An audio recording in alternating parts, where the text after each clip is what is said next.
¿Y si tu embarazo fuera parte de un plan siniestro? En El bebé de Rosemary, Rosemary's Baby de 1968, el terror no surge de criaturas fantásticas ni de paisajes sombríos, sino de lo cotidiano. Un departamento, unos vecinos atentos, un esposo amoroso y la lenta revelación de una conspiración aterradora.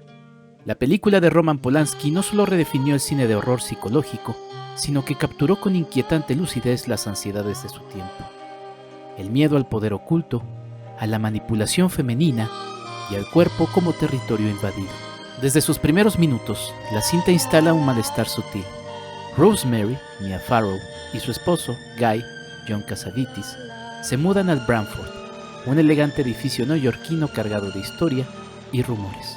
Son jóvenes atractivos y aparentemente felices, pero lo que parece ser el inicio de una vida ideal se convierte en una trampa cuidadosamente tejida. La pareja es cortejada por sus vecinos Roman y Minnie Castevet, una pareja de ancianos de modales excéntricos que pronto revelan una insistente hospitalidad y un interés poco disimulado en la vida íntima de los Woodhouse.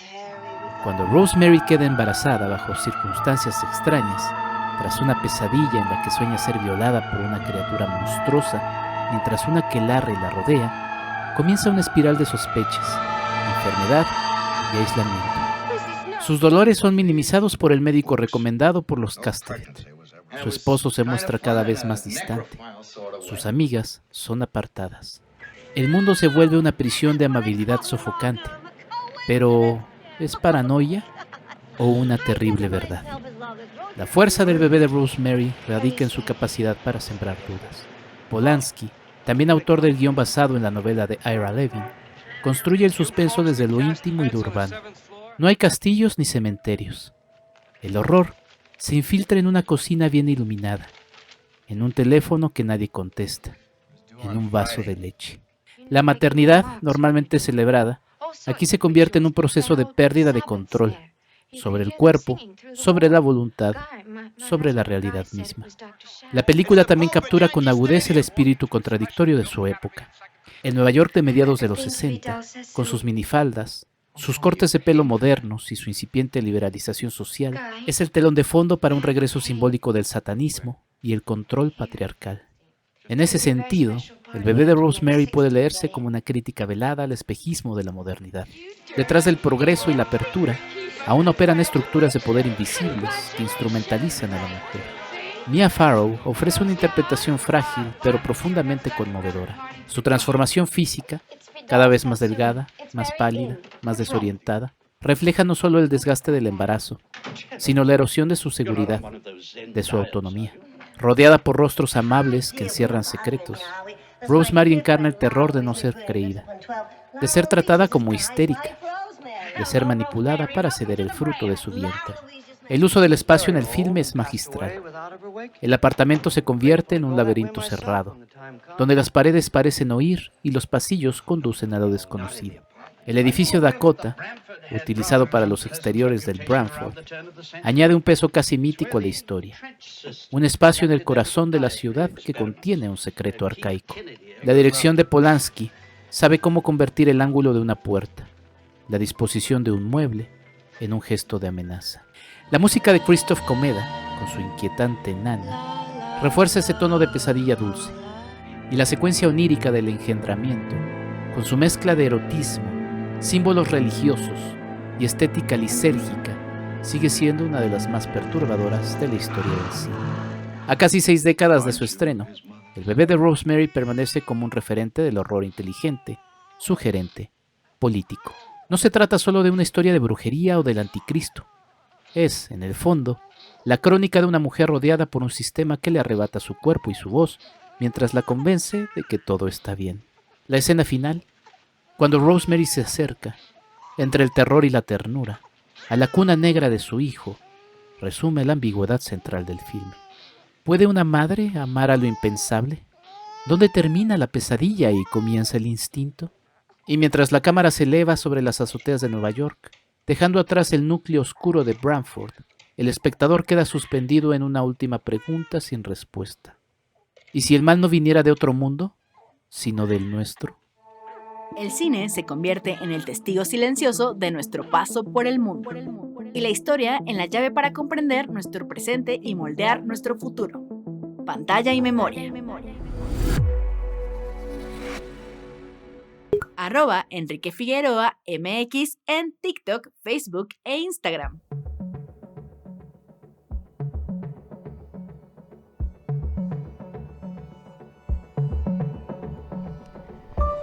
Muy buenos días, tardes o noches, bienvenidos a un episodio más de este Pantalla y Memoria.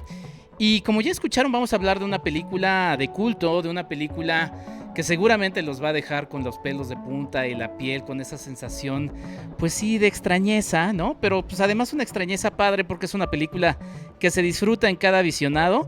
Y para ello tengo nada más y nada menos que la presencia de Miguel Cane. Maestro Miguel Cane, qué gusto que nos haya aceptado en su espacio físico. Ahorita nos va a platicar dónde estamos. Ya platicaba yo que pocas veces salimos de este mundo virtual de la pantalla y memoria, como se llama este podcast, pero pues nos acercamos a platicar con usted. Nos recibe en su casa cultural, maestro. Qué gusto tenerlo.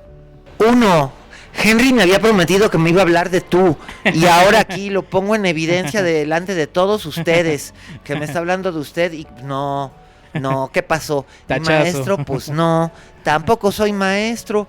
Sé que es la costumbre que existe, pero en realidad ni licenciado soy, fíjate. No terminé la carrera, pero sí nos encontramos aquí en el Pony de Troya, una librería vintage.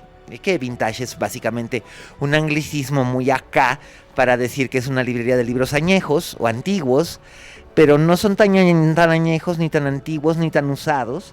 Entonces tenemos un poco de todo y la acabamos de inaugurar mi socio Jorge Vázquez Ángeles y yo, aquí en el corazón de la colonia San Miguel Chapultepec, casi esquina con Parque Lira, en la calle de Gobernador Manuel Reyes Veramendi.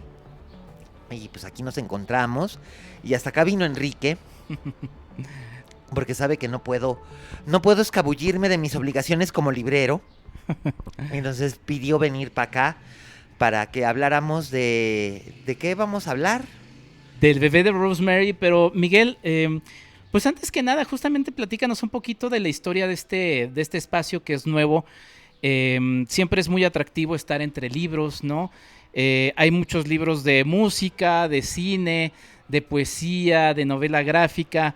Es un espacio que también, como todo sitio cultural, pues no deja de ser un oasis, ¿no? En medio de, pues por ejemplo, ahorita estamos casi sobre Parque Lira, ¿no? Sí, casi, estamos se escuchan a 100 los autos, metros, ¿no? Estamos a 200 metros de Parque Lira, cuando mucho. A nada también de uno de los paraderos más grandes en la Ciudad de México, que es el de Tacubaya, ¿no? Así es, que también conecta con esta zona que es Mordor, ¿no? Que es Santa Fe, ¿no? Así es. Cuéntenos un poco, o cuéntanos más bien, Miguel, de este espacio. Pues, verás, en realidad este espacio debe su origen a la buena intención de mi amigo y socio Jorge Vázquez Ángeles, quien por muchos años fue editor de la revista Lee Más de Librerías Gandhi, y posteriormente ingresó a trabajar al INVAL. Él trabaja en el Instituto Nacional de Bellas Artes, en el Departamento de Literatura. Y Jorge es un hombre muy dinámico, muy culto, un excelente escritor, un excelente editor, un excelente conversador. Nos conocimos hace ya algunos años. Yo admiro su manera de escribir. Nos conocimos y nos hicimos muy buenos amigos. Y él vive aquí en la colonia. Entonces, él de toda la vida conoce perfectamente bien todos los secretos de la San Miguel Chapultepec, de Tacubaya, del Parque Lira, todo esto, ¿no? Avenida Jalisco, el edificio Ermita. Por décadas fue residente del edificio Ermita hasta que se convirtió en un Airbnb gigante, que pues por desgracia la gentrificación, ¿no? Uh-huh. Pero él descubrió este local. Y una noche, hace un par de meses, debe haber sido a principios de marzo, estábamos cenando y él me dice: oye, ¿no estaría genial poner una librería de usados? Y le dije: pero por supuesto. Yo trabajé durante 5 años con Silvia López Casillas, que tenía una librería llamada Teorema en la calle de Palma, en el centro de la ciudad. La librería hoy ya no existe, pero pero durante mucho tiempo la tuvo. Silvia formaba, ella ya no está con nosotros. Silvia formaba parte de la famosa familia de Ubaldo López, Ujú. de vendedores de libros. Todos sus hermanos son los dueños del famoso circuito de librerías de Donceles, que es realmente famoso. Ujú. Y su hija mayor, Selva Hernández López, es la dueña ahora mismo de la librería Antonia y de Editorial Libros Acapulco. Pero por años tuvo una librería en Álvaro Obregón llamada A Través del Espejo, también La Increíble Librería. Vamos, siempre ha estado metida en el negocio. Somos amigos desde la adolescencia. Yo todos mis años de preparatoria y universidad trabajé con su madre, entonces conozco bien el negocio. Y en, hace 20 años, una cosa así, entretuve la idea de montar una librería de libros de segunda mano, pero en inglés, Mm. en San Miguel de Allende, porque pues cada región de Guanajuato exporta algo, ¿no? O abunda algo en ella, ¿no?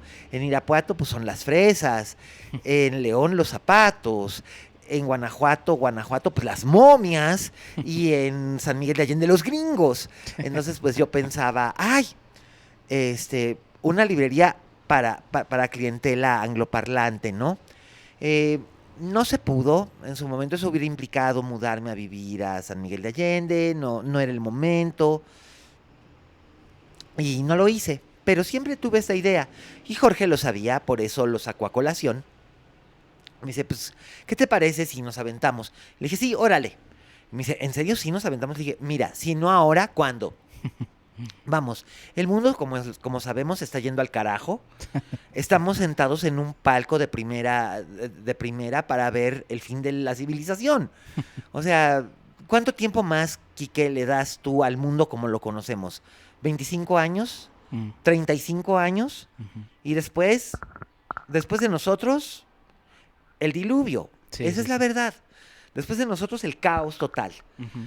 Digo, cómo me alegro de formar parte de esta generación que todavía va a tener por lo menos un poquito de civilización, porque después me da Mm. pánico por los que vinieron detrás de mí, pero no hay nada que se pueda hacer. Pero en realidad siento que el mundo sí está ya en un caos total.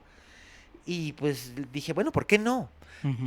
Como tú dices, los podcasts son actos de resistencia. Ujú. Pues abrir una librería también es un acto de resistencia y es un acto de amor, como dijo Consuelo Sáizar, que vino a la inauguración. Es un acto de amor, y más en estos tiempos.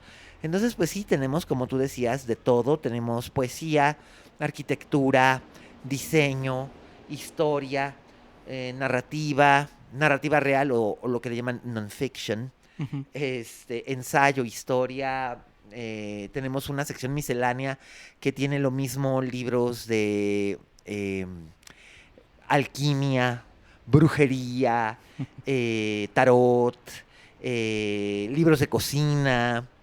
Tenemos una buena colección de libros de Emilio Salgari para quienes les gustan las novelas de aventuras. Tenemos una colección buena de libro infantil y juvenil. Tenemos también una muy buena sección de cine, debo reconocerlo. Jorge de Carrera es arquitecto, entonces él aportó, porque aportamos los libros de nuestras bibliotecas Ujú, ujú. personales. Él aportó sus libros de arquitectura y diseño, yo aporté mis libros de cine y de moda. Y pues se han movido bastante, la gente ha respondido muy bien y el barrio nos ha recibido con mucho cariño, con mucha calidez, y la verdad nos sentimos muy contentos de poder estar haciendo comunidad aquí en la San Miguel Chapultepec. Pues que sea mucho tiempo más del Pony de Troya, querido Miguel. Calle Gobernador Manuel Reyes Veramendi 40, en Así la es. San Miguel Chapultepec. Sí, Muy abrimos de cerca. lunes a viernes, Ajá. de 12 del día a 8 de la noche, sábados y domingos de 11 de la mañana a 6 de la tarde. Pues está muy padre, la verdad es que váyanse o vénganse más bien a dar una vuelta a este Pony de Troya. Y en mi canal de WhatsApp, en el de TikTok estaré subiendo algunos videos justamente de todo lo que ustedes pueden encontrar en este espacio. Pues Miguel, qué agradecidos por estar, estoy hablando también a nombre de los escuchas de este podcast, para hablar de una de tus películas favoritas. Normalmente siempre o busco una y busco quién es como la persona adecuada para hablar de la película, o como fue en tu caso, dije, a ver, quiero hablar con Miguel, tiene su nuevo espacio, nos sirve justamente como una forma de sumarnos al hacer ruido del mismo, pero ¿qué película te gusta mucho? Y definitivamente me dijiste, mira, El bebé de Rosemary, y me dijiste y me advertiste, y están advertidos todos, pero pues también por eso esa es la invitación, por eso te invité, que no te va a parar la boca para hablar de esta película. Sí, bueno, lo que pasa es que sí te dije, o sea, mi película emblema, quienes me conocen por redes o escucharon mis propios podcasts como eh, La Linterna Mágica, que duró como 4 años, Moviola, que duró un par de años, o el que tengo actualmente, La Butaca de al lado, saben que mi película emblema es El bebé de Rosemary. Todos mis amigos cercanos también lo saben, mi familia lo sabe, eh, Roman Polanski y Mia Farrow lo saben. Entonces, es mi película emblema, es la película que me marcó. O sea, es mi película. No creo que exista nadie en México que sepa tanto de esa película, de su rodaje, de la novela que venía, que estaba original, de la historia de cómo surgió la novela, de la historia de cómo se hizo la película, de las consecuencias de la película, etcétera, etcétera, etcétera, etcétera. No creo que haya alguien que sea tan freak de esa película en este país como yo. En Estados Unidos puede que sí. Por ahí salió un libro, por ahí salió un libro en Estados Unidos hace un par de años, lo compré con mucha ilusión, me resultó decepcionante porque era un libro que no me ofrecía nada que yo no supiera, que traía solamente cosas que yo podía encontrar en internet. Ujú. Entonces, básicamente me pareció un poco una tomadura de pelo, pero tenía unas maravillosas fotografías de Bob Willoughby, que era el fotógrafo de Stills De la película. oficial Ujú. de Paramount Pictures en los años 60, y él fue el encargado de tomar todas las fotos, tanto de still de fotografía como de detrás de cámaras de la película. Pero, y es que siempre hay un pero, yo ya conocía ese trabajo porque el propio Bob Willoughby ya había publicado en 1998, para los 30 años de esa película, un libro fotográfico con todo el material que él ya había acumulado. O sea que este libro que salió hace un par de años en Estados Unidos, en realidad pues fue así como, eh, eh. O sea, sí que bien, o sea, para alguien que no sabe, Ajá. es una fuente de conocimiento, pero se nota que el redactor, porque no puedo decir que haya sido un escritor, que el redactor pues agarró de todos los sitios en internet, o sea, hizo una búsqueda en Google y luego lo puso a editar en inteligencia artificial y así armó su libro, de lo cual pues está chido, pero a mí no me sorprende ni me engaña porque yo sí que conozco la historia de esta película y todo el mundo me dice, ¿por qué no escribes tú un libro al respecto de eso?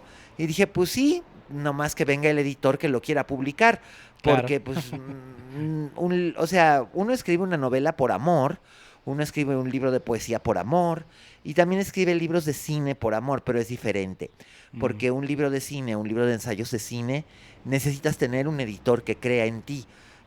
La novela y la poesía siempre va a haber editores que crean en ti, pero es más difícil encontrar uno que crea en ti en cuestión de eso. Pero si alguien es editor y está escuchando este podcast y va a escuchar lo que voy a contar acerca del bebé de Rosemary y cree que aquí hay un libro, contacte a Quique para que Quique sea mi agente y broquereamos este libro.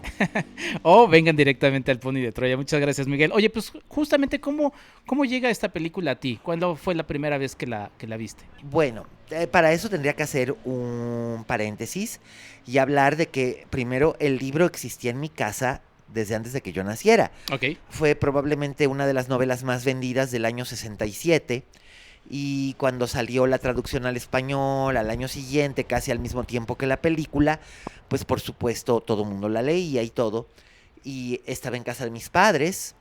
Entonces cuando era yo pequeño me llamaba la atención, me llamaba mucho la atención la cubierta del libro, ¿no? Pero todo el mundo me decía, ese libro no lo puedes leer, ese libro es para mayores, lo leerás cuando seas mayor, lo que siempre te dicen cuando eres pequeño, ¿no? ¿Cómo era la cubierta?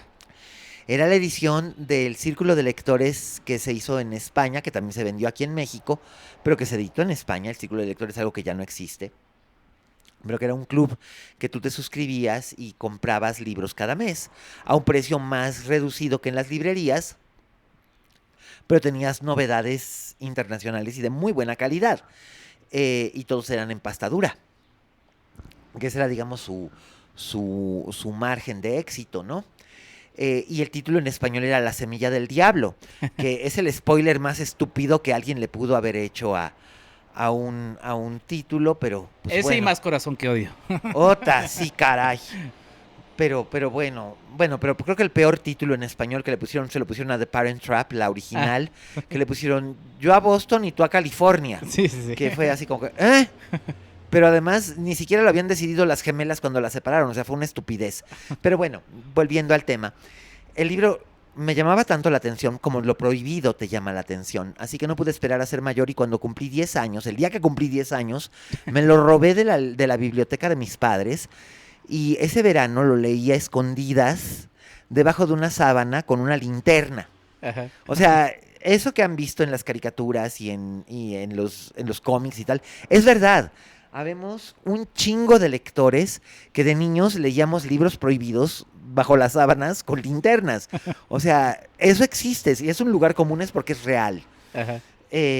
Entonces leí el libro, pero no sé si porque era demasiado pequeño o porque el libro está tan bien escrito que no te das cuenta, pero no me espanté. Ah, No me espanté, es muy sutil como para espantarte. Además, yo no creo en el diablo.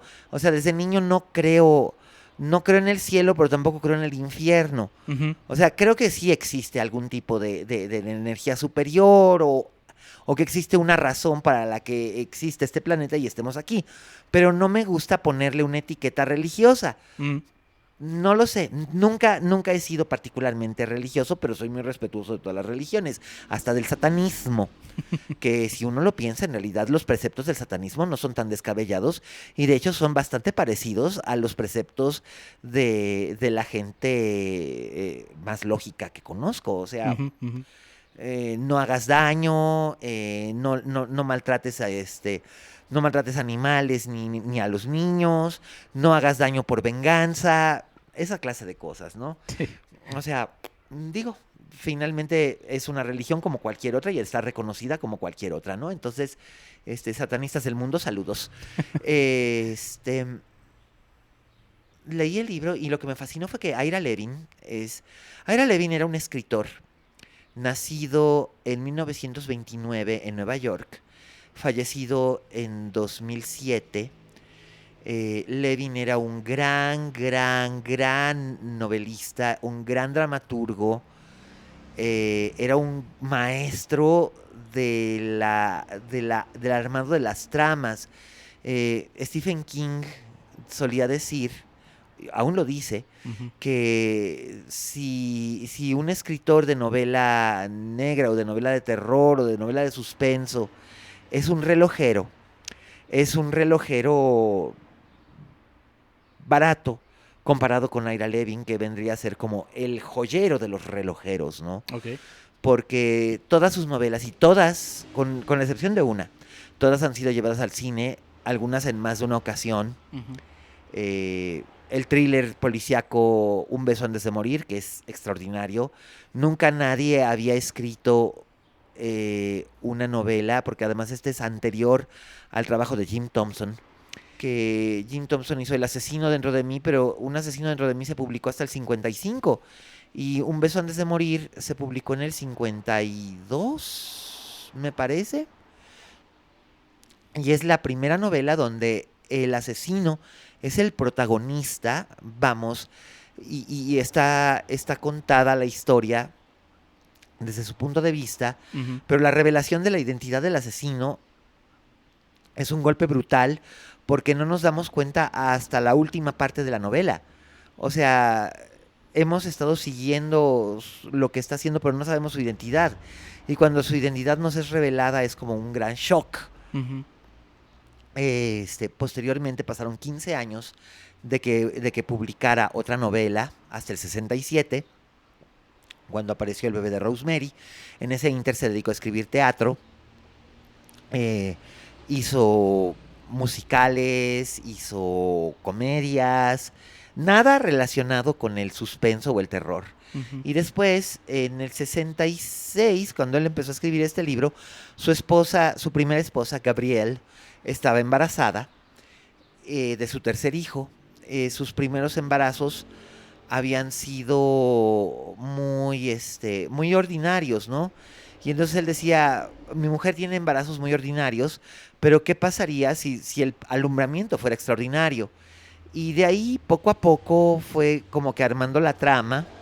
Él era judío, Mm, pero eligió llevar como heroína a una joven católica que ha lapsado su fe por casarse con mm. un ateo que además fue criado protestante, que es este actor que en la película lo interpreta John Cassavetes, el personaje se llama Guy Woodhouse. Y la novela es contada desde el punto de vista, aunque es contada en tercera persona, es contada desde el punto de vista de Rosemary, todo el tiempo. O sea, solo sabemos lo que Rosemary sabe. Mm. No sabemos absolutamente nada más. Nos vamos enterando al mismo tiempo que ella de todo lo que está ocurriendo, que ahora lo hablaremos un poco más en fondo. Y la novela me fascinó porque era la vida en la ciudad, una ciudad que, bueno, en ese entonces yo todavía, bueno, sí había estado en Nueva York, pero era diferente. O sea, yo estuve en Nueva York a los 7 años y Ujú. básicamente lo que recordaba de Nueva York era el hotel donde nos habíamos quedado. Mi papá iba de trabajo, fue de trabajo y nos acabó llevando a toda la familia, porque su padre cumplía años, cumplía 71 años y coincidió con que, no lo sabíamos, pero fue su último cumpleaños. Y dijo, no, ustedes piensan que se van a ir los dos solos a Nueva York y nos van a dejar al niño, para nada. Viene mi cumpleaños, nos vamos todos. Y mi abuelo y mi abuela compraron boletos de avión. Mi papá consiguió un boleto de avión para mí y nos fuimos todos juntos. Conocí a Nueva York, pero aunque había estado ahí, no la conocía como una ciudad en la que la gente vivía, vamos. Lo que yo sentía lo que yo interpretaba de Nueva York, para mí Nueva York era como un escenario de película. Ujú. Había visto, creo que la primera vez que tuve una referencia de Nueva York y se me hizo obsesión fue viendo una película llamada Bernardo y Bianca de Disney, Sí, sí, sí. que creo que es la primera vez que los niños de nuestra generación conocen lo que es Nueva York, a menos de que hayan visto King Kong. Sí. Bueno, yo la conocí con las tortugas ninja. Bueno, sí, también. Ajá. También, pero es un Nueva York diferente, porque Sí. es el Lower Manhattan, Sí, sí, ¿no? sí, sí. Y luego en King Kong, pues es lo que era el World Trade Center, si viste la versión de Dino De Laurentiis, Sí. y si viste la versión de Peter Jackson, pues bueno, esa es más apegada a la original de Merian C. Cooper, que es el Manhattan antiguo, ¿no? Que ya no existe más que en esa película. Como el Manhattan que sale en Desayuno con Diamantes ya no existe más que en esa película. O el de Taxi Driver solo existe en esa película. Ujú. O el que sale en El bebé de Rosemary solo existe en esa película. Nueva York, como era en ese momento, ya no existe. Ujú. El caso es que, pues, me enamoré del libro y tal, y quería ver la película. Pero en ese entonces, amigos y amigas, no existían las plataformas de streaming. Los estudios no tenían sus propios canales. Y los videoclubs eran una cosa rara porque no todo el mundo tenía videocaseteras en su casa. Ujú. Nosotros sí, pero la mayor parte de la gente no. Entonces el cine se veía en la tele o cuando hacían reposiciones.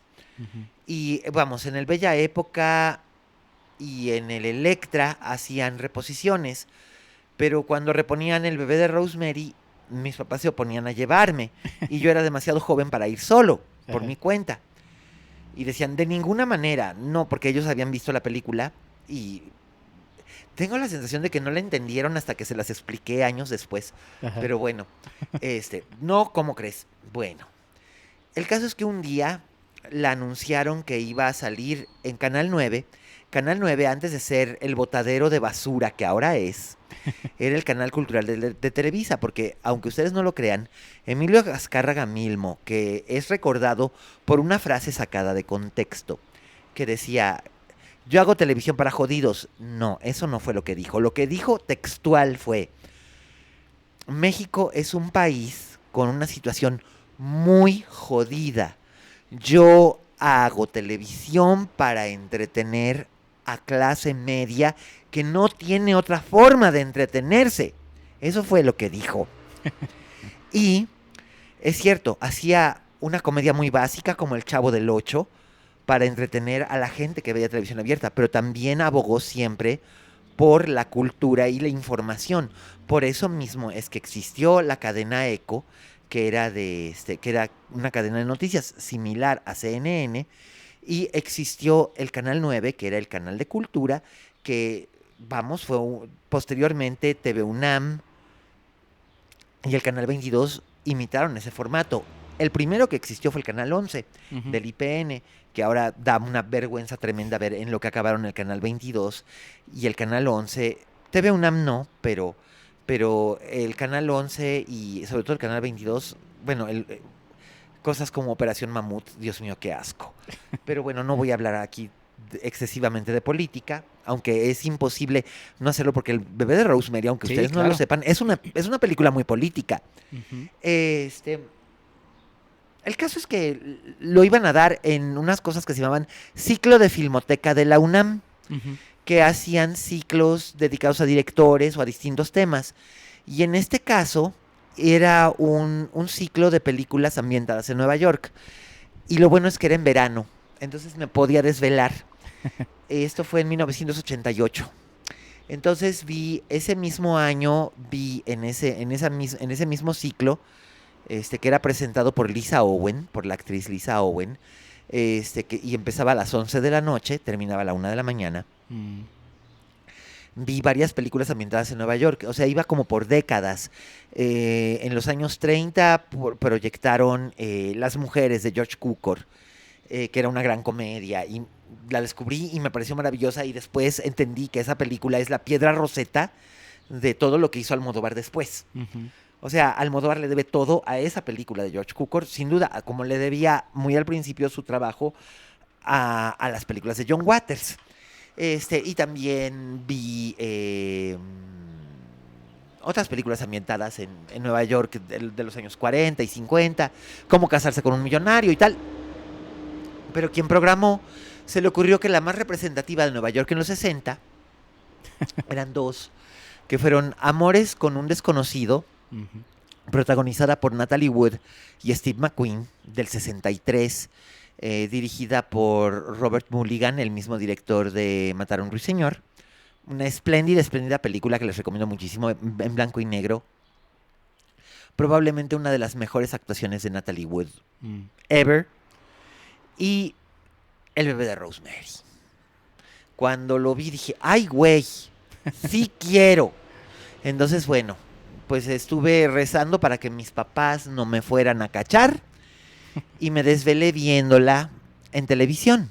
La primera vez que vi El bebé de Rosemary fue en el verano de 1988, con 14 años, y la vi en televisión. Y lo bueno es que era con subtítulos. No estaba doblada. Y fue una experiencia muy extraña porque no, ¿cómo te diré? No es una película para ser vista en televisión, aún en las pantallas grandes de 70 pulgadas y tal. No, o sea, está bien y la restauración en 4K que hizo Paramount es gloriosa y está súper bien, pero no. Siento que es una película que se debe ver en pantalla grande, pero además se debe ver en 35 milímetros. Tuve la oportunidad de hacer eso, de verla en 35 en el Film Forum de Nueva York. ¿En qué año fue esto? Oh, debe haber sido como en 2010, 2011, no, Ujú, ujú. 2009 tal vez. Y fue así como el santo grial, ¿no? Una versión restaurada, digitalmente limpiada, de 35 milímetros. Se veía maravillosa. Digo, no que en 4K no se vea divina. Ujú, O sea, ujú. si ustedes quieren comprar el Blu-ray 4K UHD, háganlo. Por favor, háganlo. No se van a arrepentir. Es una belleza. Creo que es una película que se tiene que ver y además la he tenido en todos los formatos. La vi en televisión, luego la tuve en Betamax. Me compré un Betamax de esos piratas que vendían en el Tianguis del Oro ahí en la colonia Roma. No sé si tú te acuerdas o todavía te tocó, tal vez no, No. pero a finales de los 80, mediados de los 80 era donde nos abastecíamos de cine. La tuve en Betamax, después la tuve en VHS oficial, ese lo compré en 1991. Y después del VHS esperé como 9 años hasta que en el 2000 salió el DVD de la Paramount sin subtítulos en español, solo con subtítulos en inglés. Y después hasta 2014, no, 2013 salió el Blu-ray de la Criterion Collection, restaurado, de la misma restauración que había visto yo en el Film Forum, restaurado por Janus Films y Paramount, tal, con entrevistas con Polanski y Mia Farrow por separado. Es una pena que no los hayan juntado para hacer una entrevista o un comentario, pero fue así como que maravilloso, incluyendo unas notas de Ira Levin, de cómo había las notas que describieron sus personajes, y la descripción, el dibujo que él había hecho del departamento, ¿no? Fue así como que maravilloso. Y después, el año pasado, compré el 4K UHD, pero compré la edición estadounidense, no, británica, aunque bueno, es 4K, se puede ver sin ningún problema en cualquier reproductor.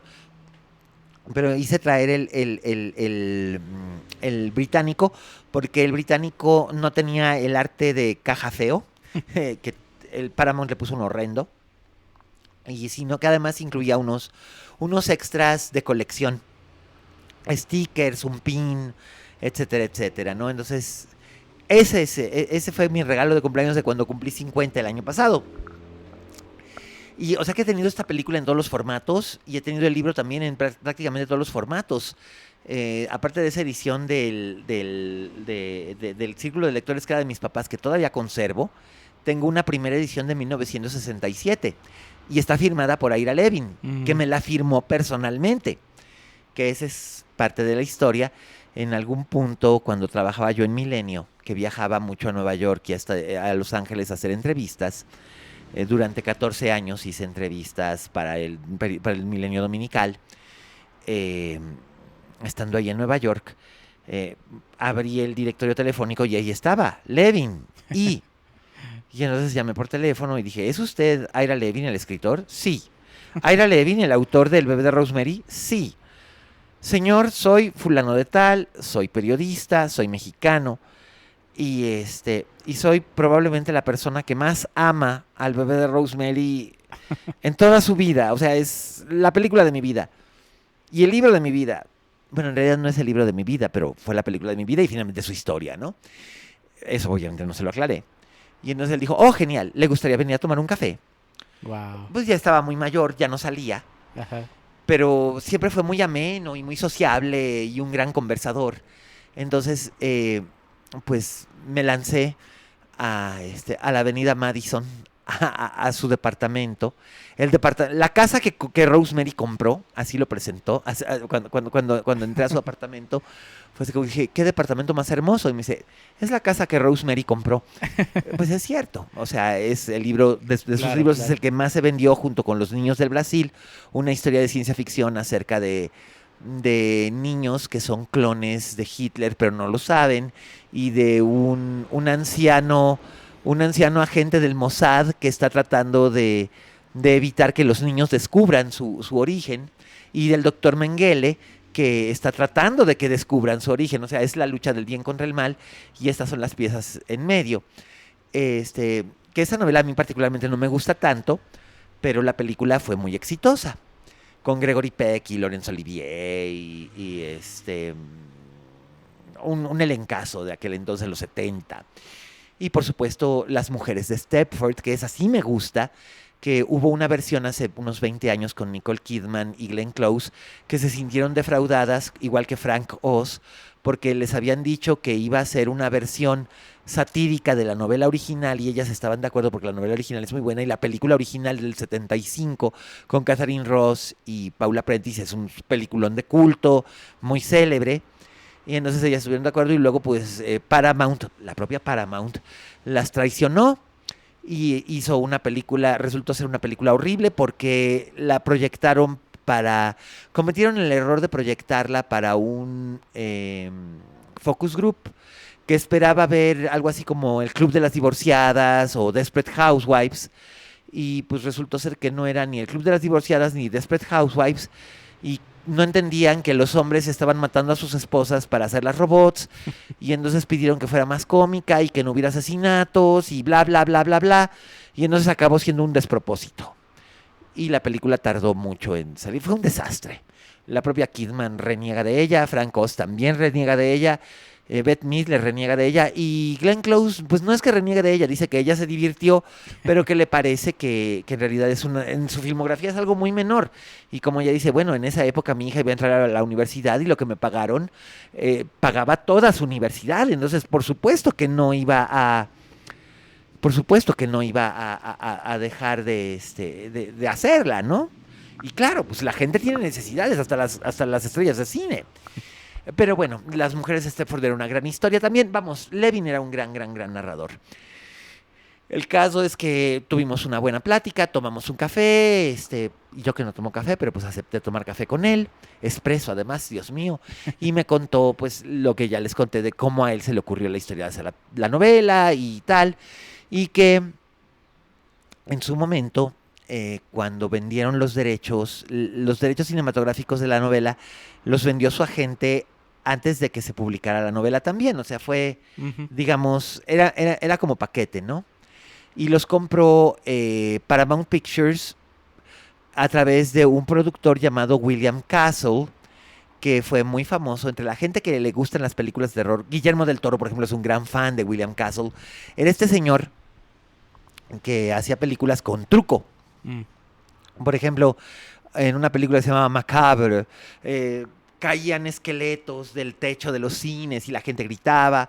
O en una que se llamaba The Tingler, ponía como botones eléctricos, cojines eléctricos escondidos o botones eléctricos escondidos en las butacas de algunos cines, y entonces la gente sentía un choque eléctrico en los momentos de susto de la película y gritaban. Vamos, eso fue lo que hizo famoso a William Castle. Entonces él compró los derechos de la película. No es cierto que se le ofrecieran a Alfred Hitchcock y que él los rechazara, porque no es verdad. No es verdad. Alfred Hitchcock nunca supo, porque él tenía una oficina en Universal, y Universal no supo que este libro iba a salir hasta que ya estaba afuera y ya se habían vendido los derechos. Ya los tenía Paramount, pero Universal sí en un momento dado sí los quiso para Hitchcock, pero no los pudo comprar.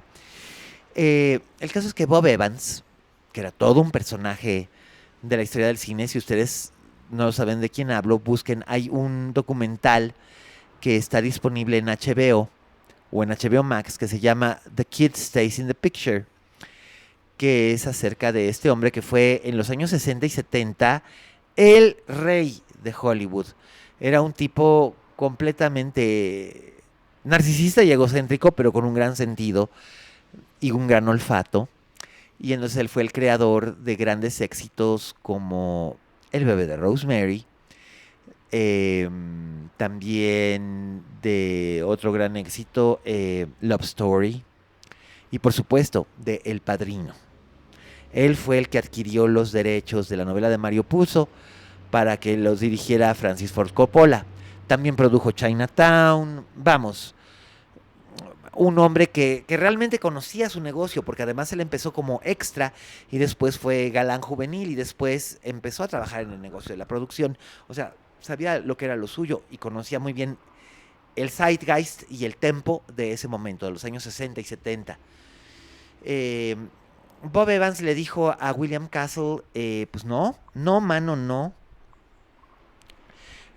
Tú no vas a dirigir esta película, la vas a producir, sí, con mucho gusto y nosotros te apoyamos, vas a contar con todos los recursos de Paramount, pero ni de chiste la vas a dirigir tú, porque este material necesita un tacto más elegante. Así se le dijo, un tacto más elegante. Bueno, obviamente a a William Castle pues le sentó como un tiro en el culo que le dijeran que su manera de dirigir cine no era elegante. Era muy efectivo y era ideal para las masas, para los chavitos que iban a las matinés los domingos. O sea, por eso lo digo, Guillermo del Toro adoraba sus películas cuando era chamaquito, porque era un chamaquito morboso que le encantaban los sustos. Pero en realidad, y Guillermo del Toro sería el primero en reconocerlo, en realidad el bebé de Rosemary como historia necesitaba, para ser contada a manera de película, necesitaba un tacto mucho más fino y mucho más elegante, y ese lo encontró Evans en Polanski, cuya película Repulsión él había visto. ¿Tú has visto Repulsión, no, Quique? Sí, sí, sí, sí. Una gran película que además nos habla mucho de los antecedentes que ya tenía Polanski. Y justamente, digo, estamos escuchándote, no te he querido interrumpir, querido Miguel, pero quería que nos platicaras también un poquito de cuáles son los antecedentes de Polanski, de cómo llega Polanski a Hollywood. Ok, ¿por qué lo dije Bob Evans? Y claro. también sobre porque por ejemplo sus trabajos de cortometrajes también tienen estos aires como de cierto pesimismo, claustrofobia, ¿no? Sí. Y que va conectado mucho también con quien termina pues siendo, ¿no? Con el paso de los años. Justamente en este pantalla de memoria tengo un episodio dedicado a Chinatown, en donde, pues otra vez al revisar El bebé de Rosemary, pensaba en todo este fatalismo, ¿no? Que está presente, y ¿no? además en su le vino, además para cuando hizo Chinatown y Macbeth, cine. le vino durísimo porque por supuesto el 8 de agosto de 1960, más bien el 9 de agosto de 1969, Sharon Tate, la esposa de Roman Polanski, una actriz estadounidense de 26 años de edad, que nunca sabremos realmente qué tan buena actriz pudo haber llegado a ser. Era buena, pero yo siento que pudo haber llegado a ser una excelente comediante, también una muy buena actriz dramática. Hubiera llegado lejos si su carrera se hubiera desarrollado más. Fue asesinada junto con otras 4 personas y su bebé nonato. Ella estaba embarazada de 8 meses. Fueron asesinados en su mansión, en la mansión que ella habitaba, junto con Polanski. Polanski estaba en Inglaterra en ese momento escribiendo un guión. Ella fue asesinada por miembros del culto de Charles Manson. Charles Manson no estuvo ahí presente, Charles Manson no la mató, porque existe la idea de que Charles Manson la mató. No. Charles Manson fue a la cárcel por el resto de su vida por ser el autor intelectual de 2 masacres. Esa y otra que ocurrió perpetrada justo al día siguiente. Pero, no, él no estuvo ahí presente, aunque él urdió todo y todo fue parte de un mamotreto que él se montó en la cabeza, pero no quiero hablar de Manson en este momento, sino básicamente de que la muerte de Sharon Tate, que también la mencionaré un poco más adelante porque ella fue una figura importante en el rodaje de esta película. Sharon estuvo ahí con Roman durante el rodaje. Pues era la novia de Polanski en ese entonces. Ellos se casaron antes del estreno, pero después del rodaje. El rodaje del bebé de Rosemary tuvo lugar de septiembre de 1967 a enero de 1968. Terminaron los primeros días del año nuevo. Y eso. Pero antes de hablar de ese rodaje, habría que entrar en materia acerca de los antecedentes de Polanski, como decía Quique. Bueno, Polanski nació en París en 1933 y cuando él tenía como 5 años, sus padres regresaron a Polonia, eran polacos. Estando en Polonia,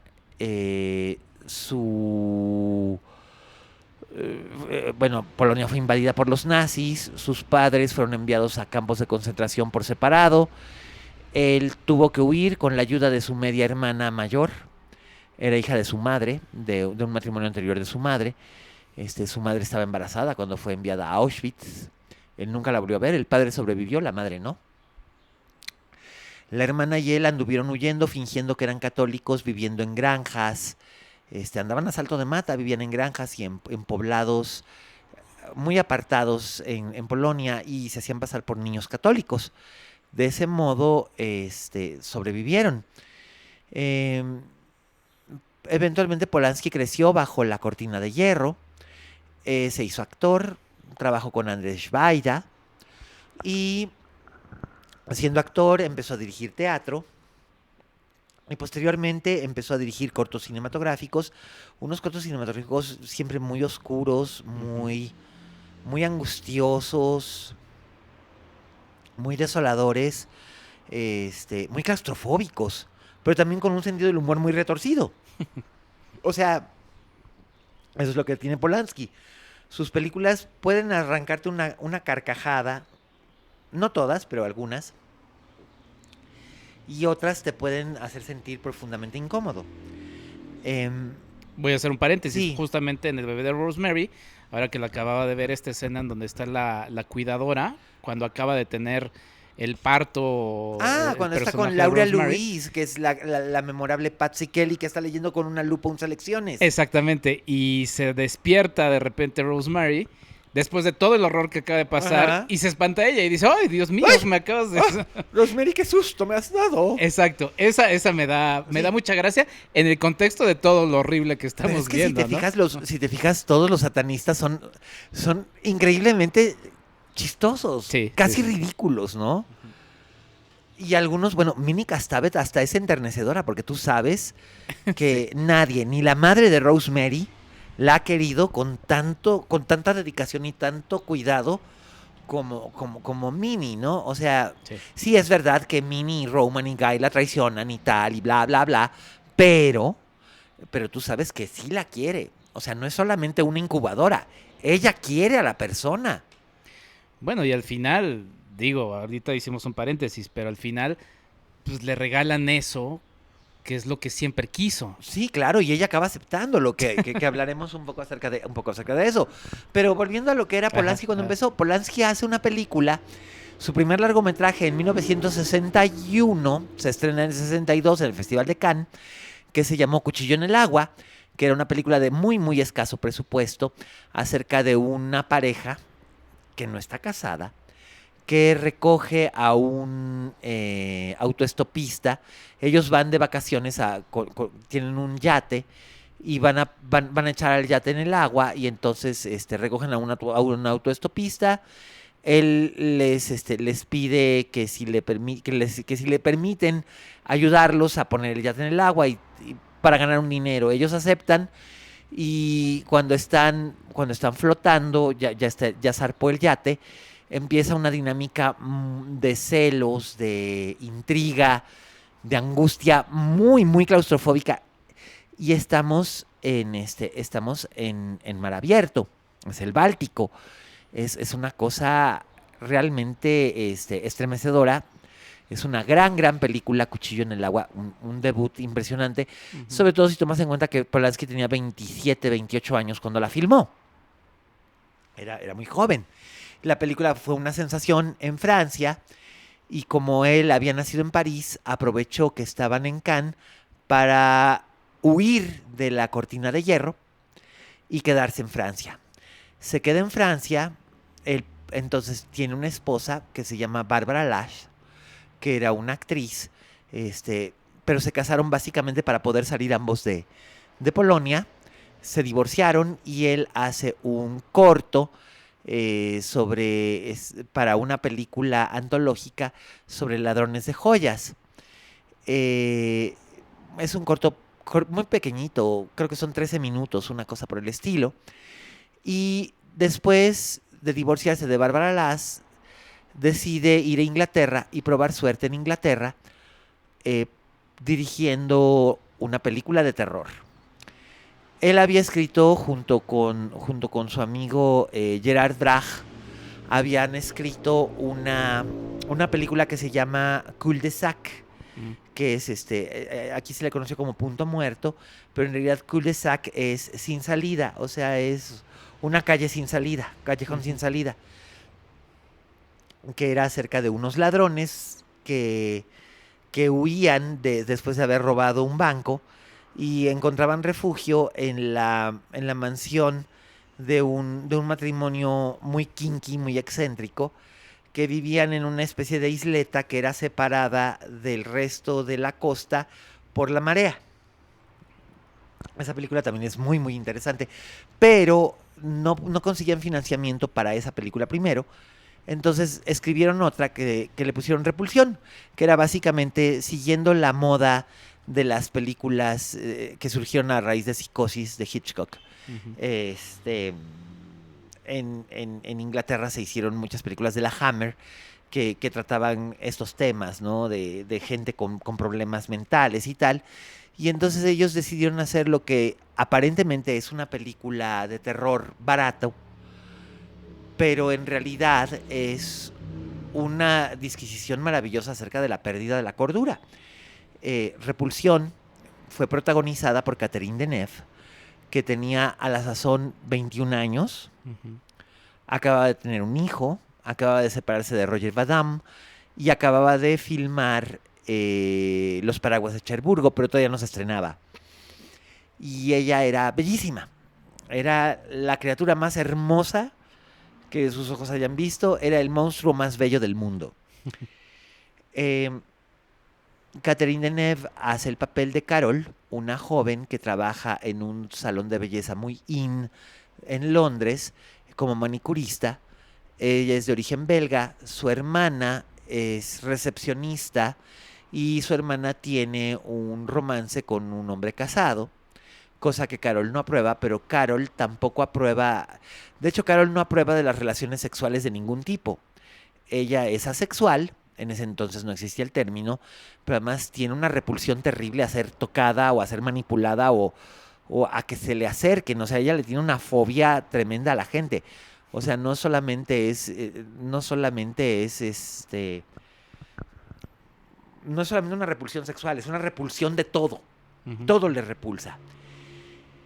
Y básicamente la trama ocurre en un apartamento en Kensington, en unos apartamentos, estos edificios antiguos victorianos que fueron convertidos en muchos apartamentitos. Y en el apartamento que comparte ya con la hermana se va a la Costa Brava con el amante. La hermana era Yvonne Fournier, que es esta actriz francesa que fue muy célebre por haber participado en La Dolce Vita, al lado de Marcello Mastroianni, dirigidos por Federico Fellini. Y ella aquí hace el papel de la hermana mayor de Carol, que se va con el amante y desaparece gran parte de la película. Entonces se queda sola Carol y empieza a tener un colapso mental porque está sola. Eh, y empieza a cometer actos de violencia. Y el final de la película es demoledor. Pero la película es fascinante. Repulsión, digamos que puso a Polanski más en el mapa, sobre todo en el mapa estadounidense, en el mapa angloparlante, y después de haber hecho Repulsión, hizo Cul-de-sac, que era la película que él quería filmar, con François d'Orléac, la hermana de Catherine Deneuve, que se mató después de filmar esta película y de filmar Las señoritas de Rochefort con su hermana, se mató en un accidente de carretera. Y Donald Pleasence, el famoso Dr. Loomis de Halloween, y los actores que eligió Polanski, actores de teatro ingleses, que pues por supuesto esto no generó mucha taquilla, la película fue un fracaso de taquilla, aunque sigue siendo muy admirada. Y en los Polanski estaba como que un poco decepcionado cuando un productor de la Metro Goldwyn Mayer, que se llamaba Martin Ransohoff, se encontraba en Inglaterra filmando una película de terror que se llamaba El Ojo del Diablo y conoció a Polanski en una proyección de una película también de la MGM. Eh, Curiosamente, en esa película de El Ojo del Diablo era el debut cinematográfico formal de Sharon Tate en un papel importante. Mm.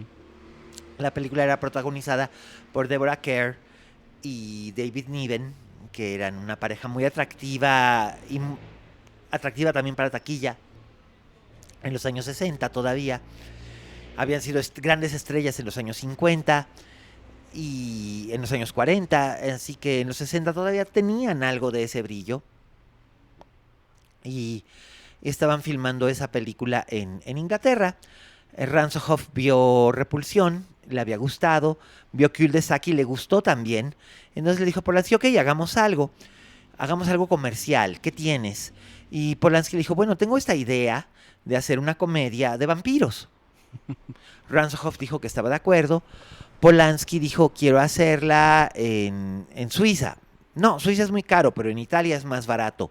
Ok, lo hacemos en los Apeninos, en las montañas italianas. Está bien, mientras haya nieve, no importa. Y quiero que sea Jill St. John, que era una starlete pelirroja, que era más o menos célebre en ese entonces.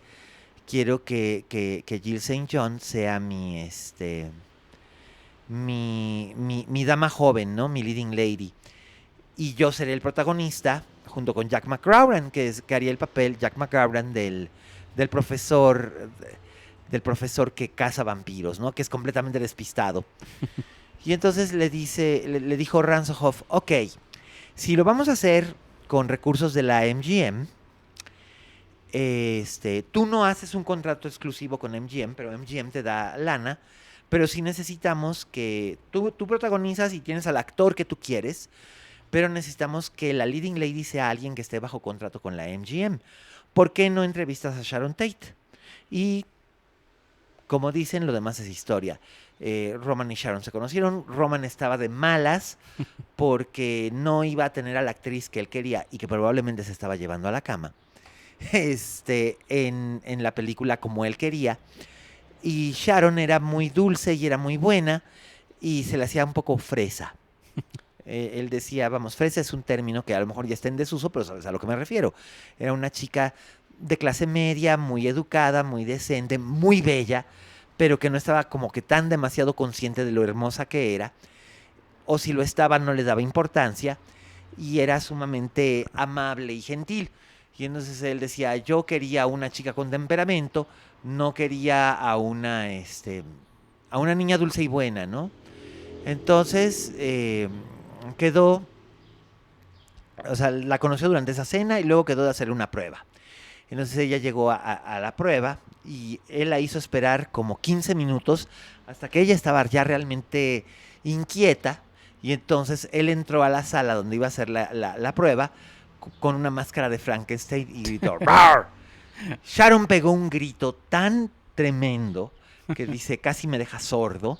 Ajá. Y en cuando él se quitó la máscara, ella agarró su bolso y lo empezó a golpear con el bolso.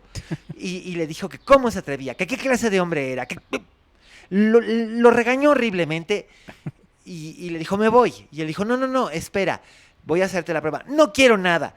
Y le dijo, tienes carácter. Pues, ¿usted qué se cree? Y entonces él le dijo, ok, el papel es tuyo. Ajá. Y después, durante el rodaje, se enamoraron. Y vino todo lo demás después. El caso es que Polanski había hecho la película con MGM y luego se encabronó, con justa razón, porque la MGM alteró la película, le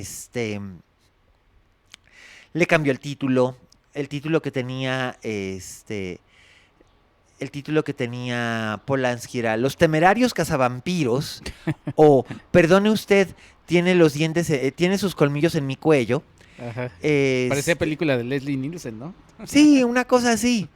Y le pusieron La danza de los vampiros, un título más comercial que a mí no me molesta. Ajá. Y eventualmente a él tampoco le molestó. Finalmente, cuando se convirtió en ópera y en musical, que incluso cuando fue ópera la dirigió Polanski también, en París, se presentó con el título de La danza de los vampiros. Pero sí le hicieron cortes, doblaron voces. Vamos, Polanski no estaba tan contento. Y además estaba muy enojado porque Martin Ransohoff quería que Sharon siguiera haciendo películas. O sea, tenía un contrato, Sharon, de 6 años con MGM. Uh-huh. Hiciera o no hiciera. O sea, no podía trabajar con ningún otro estudio que no fuera. Y en ese momento la habían pedido prestada por 20th Century Fox para El Valle de las Muñecas. Y Sharon pensaba que iba a ser una buena oportunidad para ser vista en algo más grande. En ese momento El Valle de las Muñecas era la novela más vendida del año 66. Y pues sí, o sea, sí, por supuesto. No es que fuera una gran película, no lo es, pero es el epítome del camp.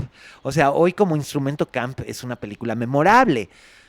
Y la verdad es que Patty Duke, Barbara Parkins y sobre todo Sharon Tate le echaron muchas ganas a la película, pero la película es mala. Pero es de esas películas que son tan malas que acabas amándolas de lo malas que son.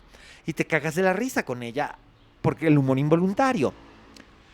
El caso es que Ransohoff no quería dejar ir a Sharon, pero tampoco quería dejarla hacer otras, Polanski tenía otro proyecto que no prosperó, en el que quería llevarla, pero ese proyecto lo quería financiar Columbia, y Ransohoff dijo que no. O sea, Ransohoff a través de MGM decía que MGM eran los dueños de Sharon Tate, ¿no?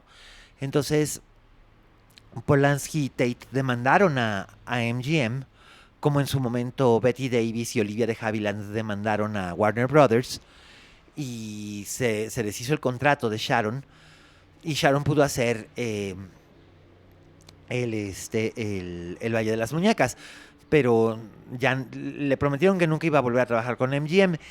¿Quién sabe? Lo más probable es que a lo mejor se hubiera acabado trabajando otra vez con MGM, pero trágicamente nunca lo sabremos. Ujú. El caso es que mientras ella estaba rodando El Valle de las Muñecas, pues Roman estaba en Hollywood tratando de levantar proyectos, y fue cuando Bob Evans lo invita a los estudios Paramount. Dice, oye, Ali MacGraw, la esposa de Bob Evans, y Sharon Tate eran amigas. Entonces habían socializado, ¿no? En algún momento, y a través de Ali MacGraw, que después se hizo famosa en la Love Story y luego abandonó a Bob Evans por Steve McQueen, cuando hicieron la fuga con Sam Peckinpah. Bob Evans, de todos modos, siguió siendo muy amigo de Ali MacGraw hasta que él murió. Ella todavía vive. Bob Evans se entera por Ali MacGraw de que Polanski es un gran aficionado al esquí. Por eso quería filmar en Suiza, para esquiar. Entonces le dice, mira, tengo esta película que se llama Downhill Racer, que es acerca del esquí competitivo. Nunca se ha hecho una película sobre esquí competitivo, y yo sé que a ti ese deporte te apasiona. Uy, sí, a huevo, claro que sí. Pero yo quiero que tú la dirijas y la voy a apartar para ti. Pero antes me gustaría que leyeras las galeras de este libro. Ok, El bebé de Rosemary. El caso es que Roman, y esto así lo cuenta él, Roman, tanto en su libro de memorias como en distintas entrevistas y tal, incluso así más o menos me lo contó a mí, se fue a su hotel. Él se estaba quedando en el Chateau Marmont de Los Ángeles con Sharon. Entonces llega y le dice a Sharon, oye, fui a una junta a Paramount con Bob Evans. Y ella dijo, sí, yo sé, Ali MacGraw me dijo que su marido quería conocerte, tal. Sí, bueno, pues me invitó, fui, nos tomamos un café y me dijo que quiere que haga una película de esquiadores. ¡Oh, qué genial, qué magnífico! Sí, estupendo, qué bien, Roman, estoy feliz por ti. Pero antes me dio a leer estas galeradas de una novela. Y entonces Sharon le dijo, oh, ok, ¿y por qué quiere que las leas? No lo sé, pero me dijo que quería que las leyera a ver si me interesaba o si pensaba que podía ser una buena película. Y ella le dijo, está bien. El caso es que dice que él y Sharon terminaron de cenar como a las 10 de la noche, se retiraron a su habitación, y que él empezó a leer en la cama, se tuvo que levantar porque no podía apagar la luz, se fue a la salita de la habitación en el Chateau Marmont, y que a las 5 de la mañana estaba amaneciendo. Sharon se levantó porque tenía que estar en maquillaje en 20th Century Fox a las 6, y cuando ella iba saliendo se encontró con Roman con un cenicero lleno de cigarrillos y una cafetera. Había pedido café al servicio de habitaciones y no había dormido en toda la noche porque estaba terminando de leer el libro. Y le dice, Roman, ¿no has dormido? No, es que no he podido dejar de leer esto. Sharon pensó que no le iba a gustar porque al principio cuando se fueron a dormir, que él empezó a leer, dice, ¿pero qué es esto? Suena como una película de Doris Day, porque empieza con el matrimonio joven que llegan a conocer el departamento, a rentarlo, a decorarlo, a comprar las cosas y Rosemary reflexionando acerca de lo feliz que es qué feliz es en Nueva York porque ella no es originaria de Nueva York, el personaje es originario de Omaha, Nebraska, que es como si una chica de, no sé, una chica de Morelia, Michoacán o de Zacatecas se viniera a vivir a la Ciudad de México, ¿no? Una chica católica además y de repente descubriera la ciudad y descubriera el amor y todo esto, ¿no? O sea, Rosemary está viviendo un sueño rosa y Roman pensaba, ¿qué es esto? Hasta que de repente empieza a darse cuenta de qué es lo que están contando. Y entonces le dijo a Sharon, es que no pude dejarla. Y entonces Sharon le dijo, ¿tú piensas que es una buena película? Y él dijo, oh sí, estoy convencido de que es una buena película. Entonces ella le dijo, ¿y qué le vas a decir a Bob Evans? Le dice, no sé qué le voy a decir a Bob Evans, pero tengo que verlo de inmediato. Total que Sharon se va a hacer sus escenas de El Valle de las Muñecas. Roman se queda pensando, llama a la oficina de Bob Evans y Bob Evans le dice, ¿qué tanto puedes tardarte en venir? Ok, me baño, me afeito y voy para allá. Y lo esperaba Bob Evans con el desayuno. Y le dice, bueno, ¿qué te ha parecido? Le dice, eres un cabrón, ¿por qué me diste a leer eso? Le dice, porque pensé que te gustaría. Y le dice, te voy a ser honesto. William Castle quería hacer esta película, pero el estudio no lo va a dejar, porque William Castle es un director menor. Es un director que hace películas para matiné, que hace películas de truco, con susto, schlocky, cheesy movies. Le dice, esta película necesita un toque elegante como el tuyo, con Repulsión, pero con el humor que pusiste en Los Cazadores de Vampiros. Si decides no hacerla, reembolsaremos el dinero que invirtió William Castle y pondremos la película en turnaround y entonces probablemente, y ahí es donde le picaron el ego, probablemente la compre Warner Brothers para algún otro director o la compre Universal y se la ofrezca al viejo Hitchcock. Y entonces dijo Polanski, no, yo la hago, ¿quién va a hacer el guión? Y entonces le dijo Bob Evans, tú hiciste el guión de Repulsión, ¿no? Sí. ¿Y tú hiciste el guión de La Danza de los Vampiros? Sí. ¿Y el de Cul-de-Sac? Sí. ¿Por qué no lo haces tú? Ok. ¿En cuánto tiempo puedes tener un guión?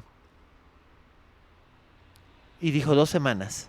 Wow. Y 2 semanas se encerró en el Chateau Marmont a escribir y escribir y escribir y escribir el guión. Como Polanski nunca había adaptado el trabajo de alguien más, pensaba que tenía que ser lo más fiel posible. Entonces, la novela impresas son 220 páginas. Es una novela bastante breve.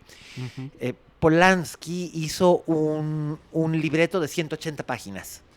3 horas. Por supuesto, después tuvo que cortarle para que quedara en los 136 minutos que constituye la película. Y se lo llevó a Bob Evans. Bob Evans dijo, perfecto, muy bien. Ahora, ¿quién va a ser nuestro elenco? Entonces Polanski dijo, bueno, mientras estaba haciendo la adaptación, pensaba en todos estos maravillosos actores de la época del cine mudo y de los años 30, que ahora están retirados o semi-retirados, para hacer de los brujos. Claro, pues los brujos tienen que ser 13 personas de edad madura a avanzada, que parezcan lo más inofensivos posibles, pero que sean, pero que en realidad son brujos, ¿no? Satanistas. Entonces le dijo Bob Evans, ok, elige a quien tú quieras. Esa parte del cast, elige, pero la pareja principal sí es importante. ¿A quién vamos a tener? Entonces, primero pensaron en Julie Christie, la hermosísima Julie Christie, y en Robert Redford. Pero luego, Julie Christie no podía, tenía ya comprometida a hacer una película tenía comprometido a hacer una película que se llamó Petulia, que se estrenó en junio, se estrenó 10 días antes de El Bebé de Rosemary, con Warner Brothers, y eran ella y George C. Scott, que es una película maravillosa. La película más psicodélica y más San Francisco. Digamos que lo que es El bebé de Rosemary para Nueva York en el cine en el 68, Petulia lo fue para el cine para San Francisco. Es una película en la que incluso salen Janis Joplin y de Big Brother Band, etcétera, Big Brother and the Holding Company. Un montón de, rock, de músicos de esa época, porque la película se desarrolla en la escena de Haight-Ashbury. Entonces, en el verano del 67, Julie Christie ya estaba comprometida.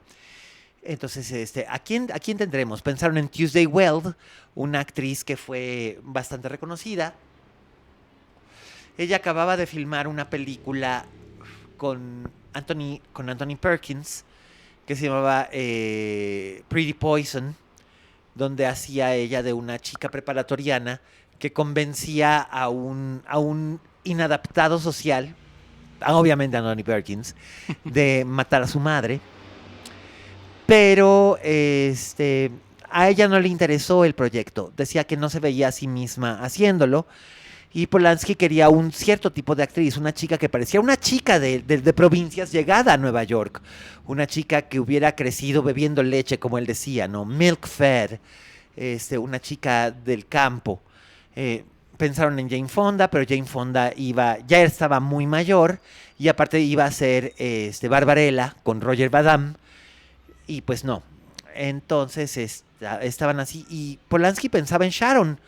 Pero como ni Bob Evans, ni William Castle, ni Ira Levin, ni ninguno de los ejecutivos del estudio mencionó su nombre, aunque ella estaba empezando a ponerse de moda porque ya estaban empezando a hacer publicidad para el inminente estreno en diciembre del 67 del Valle de las Muñecas, pero él pensó que sería poco ético. Roman Polanski siendo poco ético. Ya sé, ¿verdad? Pero bueno, estamos separando al autor de la persona. Y como director le pareció poco ético proponer a su novia para interpretar el papel de un personaje que además está todo el tiempo en escena. Ujú. Entonces, no se atrevió, se acobardó y no mencionó nunca a Sharon. Sharon nunca le guardó rencor por esto, porque él se lo dijo, pero ella le dijo, bueno, pues, si nadie me mencionó y tú no te atreviste, quizás se fue lo mejor. O sea, así de buena gente era Sharon, ¿no? El caso es que Bob Evans era muy listo y conocía mucho de publicidad y necesitaban si ya iban a tener a Robert Redford, iban a necesitar a una actriz que generara taquilla. Robert Redford les traería taquilla, pero necesitaría una actriz que les generara taquilla. Natalie Wood manifestó interés, pero Natalie Wood ya estaba muy mayor, ya no podía pasar como una jovencita ingenua que era engañada por esta gente. Entonces, Bob Evans le dijo a Polanski que por qué no invitaban al estudio a Mia Farrow. Mia Farrow acababa de hacer una película en Inglaterra llamada A Dandy in Aspic, pero todavía no se estrenaba, con Lawrence Harvey, una película de espías, donde hacía el papel de una fotógrafa de modas muy chic y muy liberada. Pero lo interesante de Mia Farrow era que en ese momento estaba casada con Frank Sinatra, por lo cual estaba en todas las revistas, y además había sido la protagonista durante varios años, durante 3 temporadas, de Peyton Place, La Caldera del Diablo, que fue la primera telenovela nocturna en Estados Unidos, mucho antes de Dinastía, Dallas, Beverly Hills 90210, dilo tú, cualquiera de las series que son como las soap operas de la noche, incluyendo Twin Peaks, ¿no?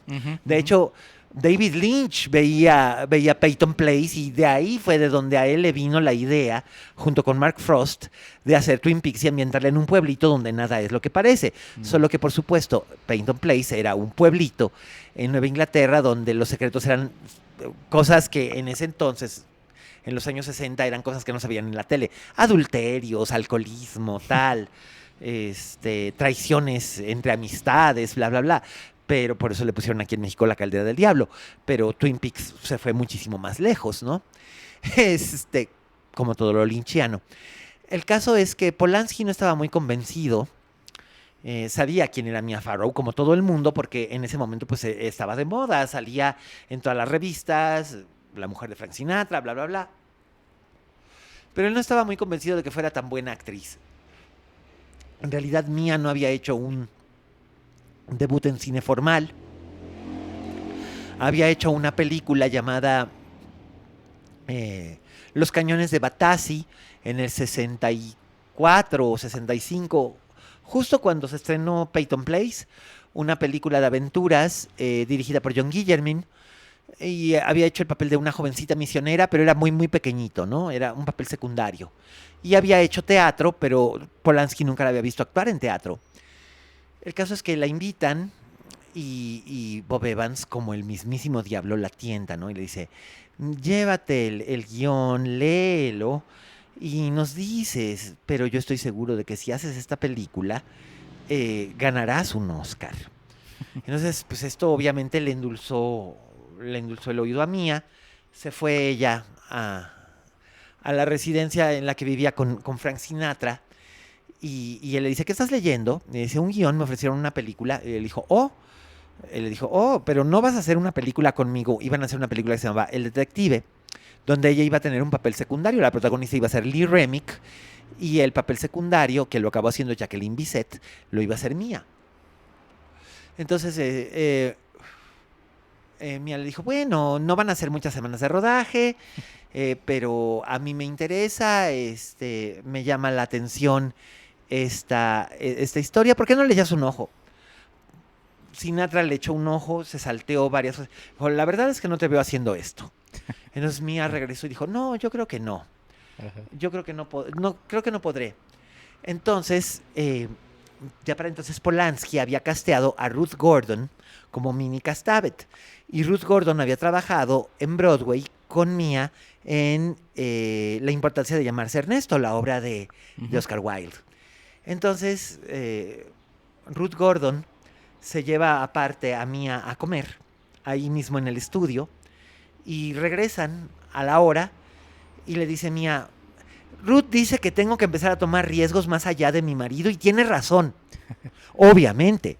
Entonces le dijo Bob Evans, entonces sí. Y ella dijo, sí, pero me tienen que prometer que tengo que terminar de rodar mis escenas en noviembre para poderme ir a hacer El Detective con mi marido. Y le dijo Bob Evans, seguro, la película no se llevará más de 2 meses de rodaje, así que perfecto, empezaremos a rodar los últimos días de agosto en Nueva York, los primeros de septiembre, y luego aquí en estudio se hará el departamento, todos los interiores serán aquí mismo en el estudio, podrás ir a ver a tu esposo todas las noches, y en Halloween terminaremos para que tú el 15 de noviembre estés lista para irte a filmar a Fox, a 20th Century Fox, con Frank. Perfecto. Y entonces viene el primer tropiezo. Robert Redford ya estaba por firmar. Cuando llega, está Robert Redford con Polanski en un restaurante, está por firmar, cuando llega un pendejo, literalmente un pendejo, del departamento legal de Paramount, a ponerle una demanda, a entregarle la notificación de que ha sido demandado por Paramount por incumplimiento de contrato por no haber hecho una película que se llamaba Blue, donde había sido sustituido por Terence Stamp. Entonces, Redford dijo, o sea, ¿cómo? ¿Qué? ¿Cuál? ¿Cómo que me están demandando? Pues no puedo hacer esto, o sea, ¿qué pedo? Polanski estaba furioso, Bob Evans estaba furioso, hizo que despidieran le pidió a Charlie Bloodhorn, el presidente del estudio, que despidiera al abogado nuevo, era nuevo, que había hecho esto y que cómo era posible, por una falla de comunicación entre departamentos, que hubieran hecho esto porque acababan de perder a Robert Redford y nos tenían que volver a castear al actor. Y le dijeron a Warren Beatty como de emergencia, y Warren Beatty dijo, no, yo solamente quiero hacer el papel de Rosemary. Esa es la respuesta que dio, que fue famosa. Jack Nicholson estaba interesado, pero Polanski, aunque eran amigos, le dijo que no consideraba que fuera adecuado porque el aspecto de Jack Nicholson era de por sí bastante diabólico. Ajá. Y eso vendería muy rápido. El personaje tenía que parecer que era un actor que trabajaba, que estaba desesperado por ser famoso, que estaba harto de hacer televisión, comerciales y teatro y quería ser una estrella de cine. Y tenía que parecer un actor interesante. Entonces conoció Polanski a John Cassavetes, que era un gran actor y también era reconocido como director. Ujú. Conversaron, Cassavetes dijo, ok, yo le entro, entiendo que ustedes están en un atolladero, yo le entro, yo lo hago. Genial. Y además lo que quería Cassavetes era tener dinero para poder continuar el rodaje de su película Faces, que estaba rodando al mismo tiempo en Los Ángeles. Entonces dijo, genial, hacemos eso. Yo solamente voy a rodar 3 escenas en Nueva York, el resto lo hago aquí en Los Ángeles porque estoy haciendo otra película. Polanski le dijo que no había problema, lo arreglaron, tal, y así quedó.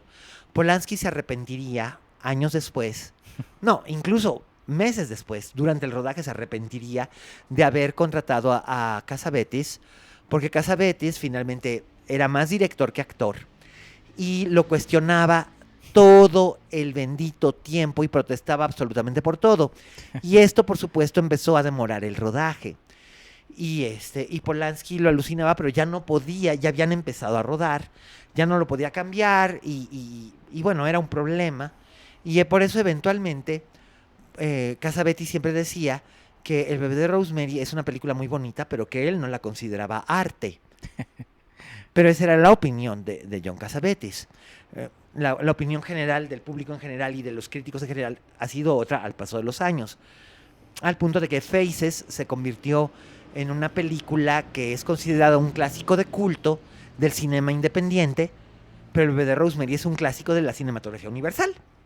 A ese punto, pero bueno. El caso es que empiezan a hacer el rodaje, se van a Nueva York, Sharon los acompaña, ella ya había terminado de rodar, ella termina de rodar en agosto del 67 el Valle de las Muñecas, entonces tiene unas vacaciones antes de empezar la promoción y luego tenía que empezar a rodar en la primavera del 68. Sharon tenía que filmar The Breaking Crew con Dean Martin.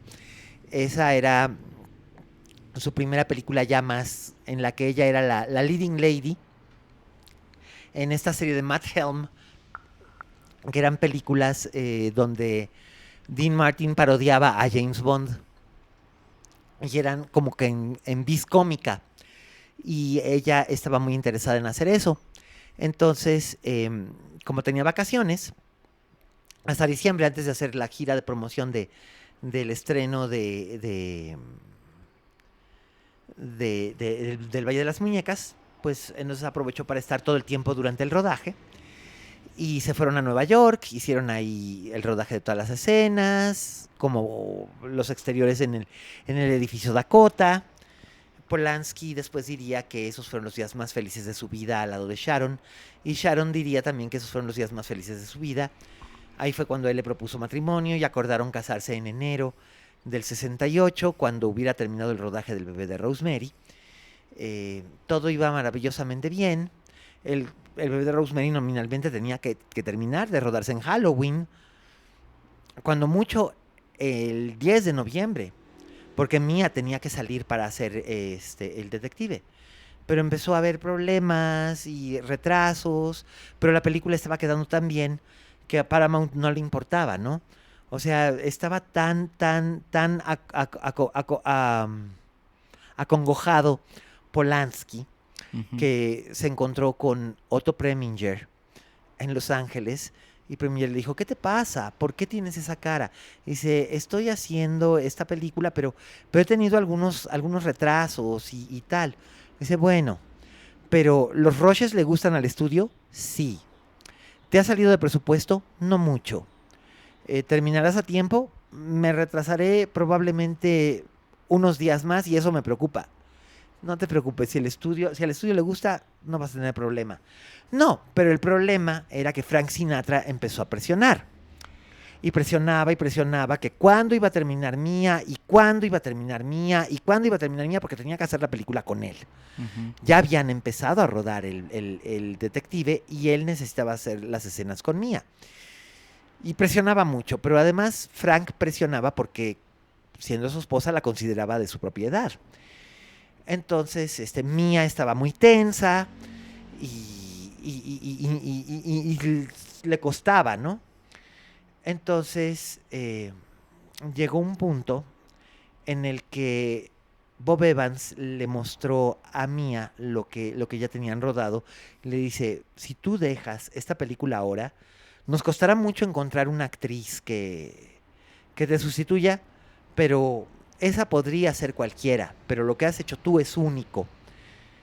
Y por esto te van a dar un Oscar, te lo prometo. Fue una promesa que no pudo cumplir porque Mia ni siquiera fue nominada. Mia Farrow nunca ha sido nominada a un Oscar, nunca fue nominada a un Oscar y nunca se ha entendido por qué. Pero bueno, pero sí yo considero que fue una de las grandes faltas de la Academia no haber siquiera nominado a Mia por El bebé de Rosemary, porque es un gran trabajo. Realmente es una gran actuación y ella solo tenía 22 años. Entonces pues aquella chillaba y chillaba y chillaba. Y total que le dijo a Frank, es que no puedo dejar la película, no puedo, van a tener que postergar mi entrada al rodaje. El caso es que poco antes de Halloween del 68, del 67, cuando estaban rodando, llega un abogado representante de Frank Sinatra al set. Ese día estaban rodando, estaba Ruth Gordon, estaba Mia, estaba Sharon de visita, y entonces llega este abogado y le dice, espera que termine la escena. Y entonces, ¿la señora Sinatra? Sí. ¿Cómo está? Vengo de parte de su marido a entregarle esto. Y entonces Mia abre el sobre, una demanda de divorcio. Y entonces en ese momento Mia dice, ¿alguien tiene un bolígrafo? Así, ¿alguien tiene un bolígrafo? Y entonces firma eso, se lo entrega y el abogado dice, gracias. Y entonces ella se da la vuelta, cae de rodillas y empieza a llorar. Sharon corrió enseguida a levantarla, a llevarla a su camerino para que nadie la viera porque estaba llorando desesperadamente. A Polanski le empezó a dar, casi le da un derrame cerebral. Alguien mandó llamar a Bob Evans para que viniera corriendo al set. Y antes de que se fuera el abogado, Ruth Gordon va corriendo y le dice, oiga, ¿usted trabaja con Frank Sinatra? Sí. Bien, le va a decir que yo, Ruth Gordon, que cuando Frank Sinatra no era famoso, Ruth Gordon ayudó, ella ya era una celebridad en Broadway, ella ayudó a levantarlo y trabajaron juntos en una película en 1945. Le dice, le va a decir a Frank Sinatra que yo digo que es un hijo de la gran puta. En realidad la palabra que se supone que usó Ruth Gordon fue motherfucker. Y que esto no se hace. He's a motherfucker and he shouldn't have done this. Y corrieron y corrió a empujones al abogado del set. El caso es que se interrumpió el rodaje por ese día. Bob Evans llegó, le dijo a Polanski, ¿qué hacemos? Sharon dijo, yo me voy a llevar a Mia por la parte de atrás del estudio para que no la vea la prensa, porque además ya estaban enterados. La propia oficina de Frank Sinatra había informado a la prensa. Sí, era un hijo de la gran puta. Claro. Él mismo dijo que después que lo que le hizo a Mia fue una putada y que no debió haberlo hecho, pero lo reconoció muchos años después. Y lo hizo básicamente por berrinche, porque como Mia estaba haciendo su película, pero no iba a ser la película de él, se estaba demorando para hacer la película de él, se encabronó y quiso sabotearla de esa manera. Y acabó con su matrimonio. No le importó cargarse su matrimonio. Sharon sacó a escondidas, junto con Ruth Gordon, sacaron a escondidas a Mia en una camioneta. En una camioneta sacaron, Ruth Gordon y Mia se fueron en una camioneta. Sharon se fue conduciendo por atrás y se fueron a casa de Patty Duke, que era donde estaban viviendo en ese momento Roman y Sharon. Alquilaban la casa de Patty Duke Y ahí estuvo Mia 3 días llorando sin parar. Sharon tuvo que hacerle sopita de pollo, hablarle, tranquilizarla. Finalmente Sharon tenía 2 hermanas menores, tenía algo de experiencia. Sharon era mayor que Mia. Entonces ya la tranquilizó y todo.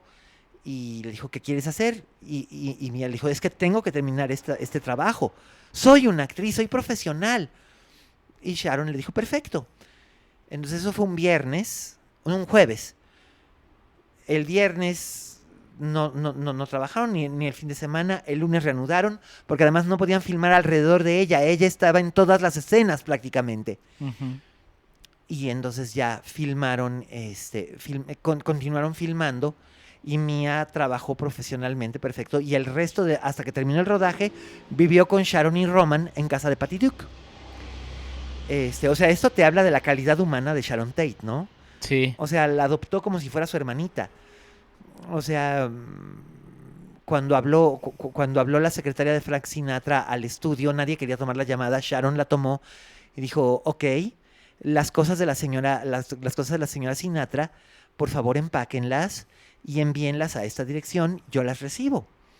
Y Sharon se ocupó, digamos que ella fue como que la intermediaria para que Mia Sí, hacerle más ligero el difícil proceso que estaba viviendo Así es, Mia, ¿no? así es. E inmediatamente después de que terminó el rodaje, Mia se fue a la India con sus hermanas y con los Beatles. Pero esa ya es otra historia.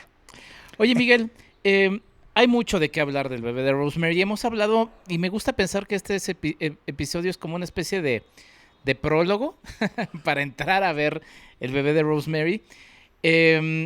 Tú sabes que el tiempo es limitado luego en los Sí. podcasts. Y quiero cerrar con una pregunta que sé que puede ser complicada, pero de las muchas escenas, y ya que, bueno, creo que nos dijiste fuera de la grabación, pero si quieres dilo brevemente, pudiste hablar con Roman Polanski Sí. por teléfono sobre la película, pudiste hablar con Mia Farrow también, Personalmente con Mia Farrow, ¿no? Y que estaba sí. muy emocionada por eso. Porque ella considera que esta película es importantísima, no solo para ella, sino para todo el mundo. Y es cierto. Y a Polanski le dijiste, bueno, me sé Plano por plano. por plano. ¿Cuál sería tu escena, o una escena que digas, ahorita esta escena me gusta mucho del bebé de Rosemary? Yo te voy a decir una que tampoco es como de las obvias, pero ¿cuál es tu escena favorita del bebé de Rosemary? Mira, mi escena favorita de las obvias, como tú dices, es la del juego de Scrabble. Ah, ya, claro. Cuando descubre la verdadera identidad de los Castavet. Ujú, ujú. Por supuesto, me encanta esa escena. Pero probablemente mi escena favorita es una escena que casi nadie toma muy en consideración, que es esa escena cuando está cruzando la calle Mia y se quita el medallón, y bueno, Rosemary se quita el medallón y lo tira en la cloaca y atraviesa en medio de los coches, ya embarazadísima. Esa escena, ese corte, esa toma forma parte de una escena un poco más larga que empezaba con ella en Tiffany recogiendo unas invitaciones, unas notificaciones de nacimiento de su bebé que las habían mandado a hacer ahí, y se encontraba con alguien que le revelaba que de algún modo le revelaba que Guy, su esposo, estaba en una conspiración y que le había mentido. Y en ese momento ella se da cuenta. Pero como ya habían tenido la escena, como un poco antes había venido la escena del Scrabble, Polanski consideró que ya era una repetición y cortó esa escena para ambigüedad, pero dejó la parte en la que Rosemary atraviesa la calle y se quita el pendiente, el medallón con raíz de tanis, y lo tira en la coladera y atraviesa la calle en medio del tráfico. Esa escena me encanta y además tiene su historia, porque Mia le dijo a Roman, Roman, o sea, no puedo cruzar, no voy a cruzar con el tráfico, ¿verdad? Y le dijo, claro que sí, pero nadie le va a pegar a una mujer embarazada, no te preocupes. Pero ¿quién va a ir conmigo? Yo. ¿Cómo tú? Sí, yo no voy a arriesgar a ningún cámara. Él se puso la cámara al hombro y le dijo, yo te voy a seguir. Y Polanski hizo las 2 tomas de esa escena con ella. Wow. Oye, de ese corte es también la parte, porque esa es la escena que yo quería decir. en donde ve una vitrina, porque es Navidad, Sí. y ve el nacimiento. Sí, pero eso lo filmaron, eso sí, ya lo filmaron a finales de noviembre Ujú. del 67, porque las escenas de verano, que son las escenas hacia el final, las filmaron en agosto y septiembre del 67, y las escenas de Navidad, que son a la mitad de la película, las filmaron en noviembre y diciembre. Ya fue lo último que se rodó. Esa escena, además esa escena está en el libro.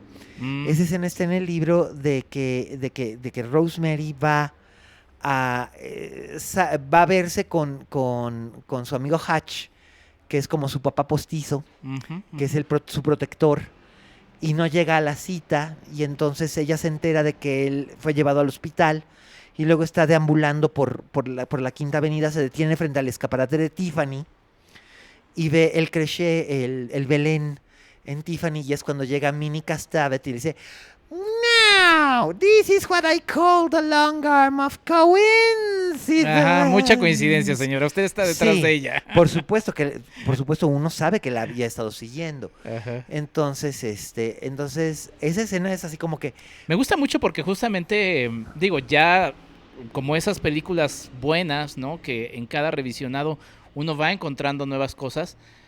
Pues sí te habla un poquito de la fatalidad de ella, pero también, y ya aquí uno está haciendo como toda la interpretación meta, pues la fatalidad de la propia Virgen María, ¿no? O sea, bueno, Rosemary es católica, por lo tanto la madre del anticristo necesitaría ser, y esto me lo dijo la propia mía.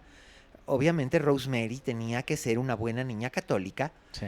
porque ella es inocente, ella y el niño son inocentes de su concepción, del mismo modo en que María era inocente de la concepción del Señor. O sea, apareció el Espíritu y dijo, tú tendrás un hijo. Y María dijo: "Yo soy la sierva del Señor, hágase en mí su voluntad". A Rosemary no le preguntaron, ni tampoco, bueno, a María tampoco le preguntan, le indican. Sí. A Rosemary ni siquiera le indican, la drogan, la violan y luego, ¡pum!, tiene esta criatura, pero es su hijo, que eso es lo que lleva a lo que tú decías, ¿no? Sí. A aceptar lo que debería ser abominación. Instintivamente ella lo acepta y lo ama porque es su hijo. Sí. La primera vez que yo vi El bebé de Rosemary, no creo haber estado tan chico, pero sí me acuerdo que en el imaginario, por lo potente que es la escena final, Ujú. yo juraba que aparecía el rostro del bebé. Todo mundo tiene la idea de que ha visto el bebé. Y ahora que la volví a ver, fue así como de otra vez de, no No, sale. no existe, pero además Polanski, Bob Evans le dijo: "Si quieres sacar al bebé, adelante". En la novela no queda así muy claro, porque todo lo estamos viendo a través de los ojos de Rosemary, entonces es muy probable que Rosemary está teniendo un colapso mental, o bien sí, el bebé tiene cuernos y ojos amarillo dorados. A lo mejor sí. O a lo mejor todo está en su imaginación, o qué sé yo. Pero es tan poderosa la escena que justamente como dices, Miguel, nos quedamos con la idea de que lo vimos. De que lo ¿no? vimos y de que el bebé es un monstruo. Es un monstruo, ¿no? Es un monstruo. Y sí, esa es la gran genialidad de Polanski, hacernos creer eso. Que fíjate que mucha gente, a mí me gusta mostrarles esta película por primera vez a mucha gente. Ujú, ujú. Gente que ha entrado en mi vida, amigos, examantes, familiares, alumnos. Les he mostrado esta película por primera vez porque es mi película emblema. Como yo te decía, puedo hablarte de cualquier película que tú quieras, que yo haya visto o que yo tenga oportunidad de ver. Pero la película de la que más sé, la película que más amo, es esta. Ujú. Entonces, siempre que se las pongo, por lo regular la reacción es de la gente que dice: es que no es una película de terror. A mí me irrita eso. Dicen: es que no es de terror porque no me asusta. Es que yo no sé qué es lo que están esperando. Esta película asusta por muchas formas. Por la vibra, ¿no? Por la vibra que tiene. O sea, ahorita que mencionabas esta palabra del autoestopista, que recién la volví a buscar con motivo justamente de un episodio que grabé de la masacre de Texas, me genera un poquito lo mismo que la masacre de Texas. O sea, la masacre de Texas es una película que te va envolviendo en una vibra rara, Sí, ¿no? Cuando te estás en esa provoca escena, angustia. sí, cuando estás en esa escena, cuando están todos comiendo, todos familiares y todos, es una rara, Y la vibra también del final de este aquelarre en el que justamente están con la... También es una vibra rara, porque además todos los rostros de todos estos personajes es esta sonrisa... Bondadosa. Sí. Pero Iba a decir son, como o sea, entrando en una iglesia. Pero son brujos, ¿no? Pero son, Sí. pero son buena onda. Ajá. Pero son brujos, pero son viejitos adorables. Y vamos, no llega Minnie a traerle una taza de té que le dice, toma, te sentará bien. Le dice, ¿qué tiene? ¿Traes tanis? Ay, no, mujer. Sí, sí, claro. Solo es té, lo necesitas. Y luego con el dedo, eso me encanta también. Agarra, se moja la punta del dedo para donde cayó el cuchillo Sí. en la duela del departamento para que no se haga marca. Me encanta, me encanta. Minnie Castavet me encanta. Es probablemente mi personaje cinematográfico favorito, más que Rosemary. También hay un comentario generacional ahí, ¿no? Porque Claro. pues es esta fiesta en donde de repente el personaje de Rosemary invita a sus amigos jóvenes y dice, no quiero amigos de más de 60 años, pero además son los 60, ¿no? Ujú. Es toda la vestimenta de Rosemary, ¿no? O sea, usa minifaldas, ¿no? Sí, Es muy sí. moderna. Y sin embargo, su- para esa fiesta trae su corte de pelo de Vidal Sassoon, que es muy in. Pero si te fijas, es un corte de pelo que parece Santa Juana en la hoguera, Sí, ¿no? claro. Pero curiosamente para esa fiesta trae un vestido, es la única escena en la que la vemos con un vestido largo. Mm, El vestido, este vestido largo como color borgoña, con los puños de encaje y el cuello de encaje, y la está pasando mal porque le duele, y es cuando deja de dolerle. En esa escena de la fiesta, supuestamente Sharon Tate aparece. Debe ser algo muy rápido en ya. alguna de las tomas, porque se hizo con cámara de mano. Ujú. Y a lo mejor sí, yo la verdad es que no he tenido la paciencia ni las ganas de como de ponerlo cuadro, segundo por segundo por segundo por Ajá. segundo, para ver si es cierto o no que Sharon está ahí. En algunas fotos de Bob Willoughby sí aparece Sharon en esa escena, o sea, aparece entre los extras de esa escena. Pero a saber, o sea, sería muy obvio porque ella iba casi todos los días al set. Claro. Y más todavía porque la escena de la fiesta se hizo el lunes siguiente ¿Del divorcio? Del divorcio. Órale. Que bueno, de todas maneras, por todo esto que nos has platicado, está presente Sharon. Ujú.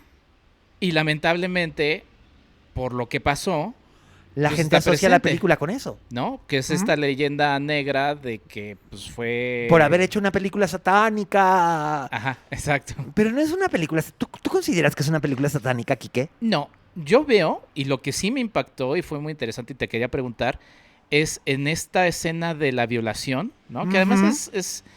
pues es muy fuerte, ¿no? Es muy fuerte y al mismo tiempo está hecha con mucho cuidado. En manos de otro director hubiera sido algo Sí, repugnante. vulgar. Ujú. Vulgar, pero aquí lo hace. Es perturbadora, pero es casi como una alucinación, ¿no? Sí. Y además también es muy poderosa porque pues la violación viene de su esposo, ¿no? Que también Sí. es un tema que inclusive hoy día no se habla tanto, ¿no? No, y pues, en ese entonces no existía el delito de violación conyugal. O sea, si tu Exacto. marido te violaba, era tu marido. No, y además es horrible lo que le dice, porque le dice, Me corté las uñas, no me regañes. no, lo que le dice de aproveché porque pues iban a tener su Sí, noche ella estaba de... ovulando la noche del bebé. Y él dice, pues sí, es que era algo hasta como necrofílico, ¿no? Sí, y fue dice, casi necrofílico y fue muy divertido. Y él dice, oye, cabrón, podías haber esperado, bueno, no le dice cabrón, pero le dice, oye, podías haber esperado hasta hoy en la mañana Sí. o esta noche, no tenía que haber sido ayer nada más. Pero, inconsciente. pero es que ella se dio cuenta y tiene estas alucinaciones porque ella no sacaba el postre. No se acaba el postre, que era lo que tenía Que era lo que el hongo, ¿no? El hongo, que era lo que supuestamente la iba a completamente a paralizar para que ella no supiera, no viera nada, no oyera nada, no supiera nada. Oye, antes ¿De cerrar? de cerrar y despedirnos, querido Miguel. Y ya aburrí a tu público, lo No, siento. no, para nada. Vas para a nada. perder engagement, No. lo siento. No, te digo que este tipo de ejercicios son de resistencia, ¿no? O sea, yo, de repente alguien me dice, oye, pero un podcast de 2 horas, y pues yo escucho podcast de 3 horas, o sea, yo no tengo problema con Sí, esto. bueno, yo llegué a hacer podcast de 2 horas en su momento. Después descubrí que para mí el formato que mejor funcionaba era el de 15 minutos porque te dije que no me iba a parar la boca y ya lo viste. Oye, quiero cerrar con un tema, la música también Christoph es muy Comeda, importante, qué ¿no? maravilla. Muy perturbadora, Totalmente. desde el inicio está presente aura, ¿no? Sí, esta obra como este arrullo, que es la propia Mía la que lo tararea. Mm, Y después está como influencia del jazz urbano, la música disonante, que es un poco lo que también hizo Jerry Goldsmith para El Planeta de los Simios el mismo año. Vamos, este manejo de música como atmosférica y al mismo tiempo también música pop, la musiquita navideña, cuando está Rosemary esperando a que llegue Hutch, que no llega, el pam, param, pam, pam, pam, pam, todo eso, esa música es orgánica dentro de la película. No puedo concebir El bebé de Rosemary sin esa música, y es una pena que Comeda se haya matado poquito después del estreno de esa película en un accidente de moto, porque hubiera sido genial que hubiera seguido haciendo música con Polanski. Bueno, pues ahí está. Mucho de qué hablar del bebé de Rosemary. Está en plataformas, búsquenla. Está en Paramount Plus, ¿no? Está en Paramount Plus, exactamente, para que la busquen. Y pues nada, una película que la verdad vale mucho la pena. Querido Miguel, muchas gracias por recibirnos en el Pony de Troya, calle Gobernador Manuel Reyes Veramendi, número 40.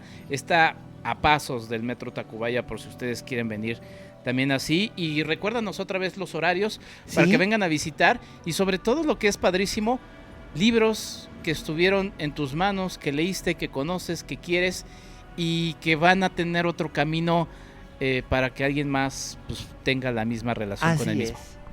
Así es, pues estamos de lunes a viernes de 12 del día a 8 de la noche con su servidor Miguel Cane, y sábados y domingos de 11 de la mañana a 6 de la tarde con Jorge Vázquez Ángeles, mi socio, que es también el otro dueño de esta librería y que es un tipazo y que los va a hacer muy felices con sus recomendaciones de libros. Aprovechen porque Miguel está aquí presente, pueden platicar con él. A veces, si es algo que hemos perdido, tú le podías preguntar al vendedor, ¿no? Oye, ¿qué me recomiendas? O me gusta esto. Y el vendedor sabía, ¿no? Sí. Que bueno, ahora sucede con los vendedores especializados, ¿no? Sí, pero vas a Gandhi y sin una computadora no te pueden decir nada. Exactamente. No saben ni siquiera el libro que te están vendiendo. Y me da mucha pena, sí, pero es verdad. Sí, pues bueno, aprovechen esto. Te agradezco mucho, querido Miguel, que Quique, sea el episodio. No es la última. El episodio Tú de lo muchos. sabes. Exactamente. Un gran abrazo. Gracias, Miguel. Pues vean El bebé de Rosemary, película de Roman Polanski de 1968. Esto es Pantalla y Memoria. Como ya saben, nos escuchamos en un próximo episodio. Hasta la próxima.